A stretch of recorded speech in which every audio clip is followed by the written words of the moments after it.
সকলোকে স্বাগতম জনাইছোঁ 11 নৱেম্বৰ কন্যা ইউটিউব চেনেলৰ অন্য এটা ভিডিঅ'লৈ। বহুতো মহিলাই সুধি আছিলে যে অৰুণোদয় আঁচনি এপ্লাই কেতিয়াকৈ আৰম্ভ হ'ব আৰু লগতে কি ডকুমেণ্টছৰ প্ৰয়োজন হ'ব, এপ্লাই প্ৰক্ৰিয়া কেনেকুৱা হ'ব, অফলাইন হ'ব নে অনলাইন হ'ব, আৰু লগতে পুৰণাসকলে এতিয়া যিহেতু কেইবাখনো তেনেকৈ ডকুমেণ্টছ লিংক কৰাব লাগিব, কি ডকুমেণ্টছ লিংক কৰাব লাগিব, কি প্ৰচেছত এই যোনটো অৰুণোদয় আঁচনি নতুন নিয়মসমূহ সমাপন হ'ব বা সম্পন্ন হ'ব, সকলো কথা যিহেতু মুখ্যমন্ত্ৰী ডাঙৰে ঘোষণা কৰিছে। কি কথা মুখ্যমন্ত্ৰী ডাঙৰে কৈছিলে বা গম পাব। ভিডিঅ'টো শেষলৈকে চাব।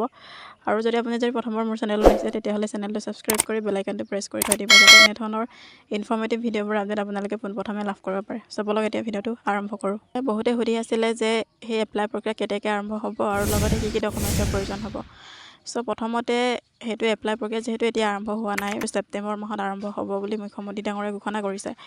কি ডকুমেণ্টছৰ প্ৰয়োজন হ'ব বুলি ক'লে তাত আপোনালোকৰ আধাৰ কাৰ্ড লাগিব, ৰেচন কাৰ্ড লাগিব আৰু লগতে আপোনালোকৰ বেংক পাছবুকৰ লগত আপোনালোকৰ আধাৰ কাৰ্ডখন লিংক কৰা হ'ব লাগিব আৰু লগতে ৰেচন কাৰ্ডৰ লগত আপোনালোকৰ আধাৰ কাৰ্ডখন লিংক কৰা হ'ব লাগিব। মেইনলি আপোনালোকৰ আধাৰ কাৰ্ডটো বহুত ইম্পৰ্টেণ্ট হয়। আপোনালোকৰ যদি এতিয়ালৈ আধাৰ কাৰ্ড নাই তেতিয়াহ'লে আপোনালোকে আধাৰ কাৰ্ডটো এতিয়াই খুলি লওক, নহ'লে পিছলৈ আপোনালোকে সেইটো সুবিধা লাভ কৰিব নোৱাৰিব। যিহেতু ছেপ্টেম্বৰ মাহত সেই যোনটো এতিয়া 20 লাখ হিতাধিকাৰীক দিয়া কথা ঘোষণা কৰিছে অৰুণোদয় আঁচনি, আপোনালোকে সেইটো লাভ কৰিব নোৱাৰিব যদিহে আপোনালোকৰ আধাৰ কাৰ্ড এতিয়ালৈ আপোনালোকে বনোৱা নাই। আপোনালোকে সেইটো আধাৰ কাৰ্ডটো বনাই ল'ব, তাৰপাছতহে আপোনালোকে সেইটো এপ্লাই কৰিব পাৰিব। নেক্সট আহিলে বহুতে সুধি আছিলে যে কোনসকল ব্যক্তি বা কোনসকল মহিলাই সেই অৰুণোদয় আঁচনিৰ সুবিধাসমূহ লাভ কৰিব পাৰিব। প্ৰথমতে আপোনালোকৰ কোনো ধৰণৰ চাৰিচকীয়া বাহন থাকিব নালাগিব আৰু লগতে আপোনালোকৰ ঘৰত কোনো ধৰণৰ MLA বা মিনিষ্টাৰ বা তেনেকৈ MP থাকিব নালাগিব আৰু কোনো ধৰণৰ তেনেকৈ পঞ্চায়তৰ কৰ্মচাৰী হ'ব নালাগিব আৰু লগতে চৰকাৰী কৰ্মচাৰী হ'ব নালাগিব। এইকেইটাই আছিলে ক্ৰাইটেৰিয়াসমূহ। আৰু লগতে আপোনালোকে যোনটো আধাৰ কাৰ্ড সেইটো যিহেতু পুৰণাসকলে এতিয়া লিংক কৰাৰ কথা যিহেতু মুখ্যমন্ত্ৰী ডাঙৰে ঘোষণা কৰিছে যে পুৰণা হিতাধিকাৰীসকলে যিহেতু বহুতে ৰেচন কাৰ্ড নাথাকিও অৰুণোদয় আঁচনি লাভ কৰি আছে। সেইটো এতিয়া ছেপ্টেম্বৰ মাহৰ পৰা যিহেতু সেইটো কম্পালচৰি কৰি দিয়া হ'ব যে ৰেচন কাৰ্ডৰ লগত আধাৰ কাৰ্ডটো লিংক কৰা বাধ্যতামূলক। যিহেতু মুখ্যমন্ত্ৰী ডাঙৰে আগতেই ঘোষণা কৰিছিলে যে ৰেচন কাৰ্ড থাকিলেহে অৰুণোদয় আঁচনি লাভ কৰিব পাৰিব। সেইটো এতিয়া ছেপ্টেম্বৰ মাহৰ পৰা যিহেতু সেইটো প্ৰযোজ্য হ'ব।